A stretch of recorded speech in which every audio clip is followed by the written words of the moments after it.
High, good evening guys. শুভ Deepavali, happy Diwali. তো আজকে তো ভূত চতুর্দশী, 14 প্রদীপ জ্বালালাম। আর আমার মেয়েও ওর বান্ধবীর সাথে ঘুরে আসলো, এখনই আসলো। ওরা বাইরে একটু গেছিলো, শিকাঝোড়া জায়গাটা না আমাদের এখান থেকে বেশি দূরে না, খুব জোর 20 মিনিট। খুব সুন্দর জায়গাটা। যাই হোক, তো এখন আমি চা করবো, মায়ের ছানা খাওয়া হয়ে গেছে, ঠিক আছে। তো এখন টিভি দেখছি।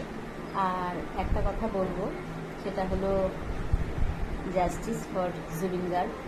কারণ ওনার মতো ট্যালেন্ট খুব কম জনের আছে। সারা ভারতবর্ষে অনেক গান করেছে, এমনকি ভারতবর্ষের বাইরে ওনার গান অনেক। তো যাতে ন্যায় হোক, এটাই আমি বলবো। ওনার মতো মানুষ হয় না, উনি এক দেবতার মতো মানুষ, প্রচণ্ড ভালো মানুষ। অবশ্যই ন্যায় চাই, এটাই চাচ্ছে, আমি জানি। আমি অনেক বছর আগে থেকেই ওনার ফ্যান, সবাই ফ্যান। এত সুন্দর গান, এত প্রতিভা আর এত বড় মনের মানুষ খুব কম দেখা যায়।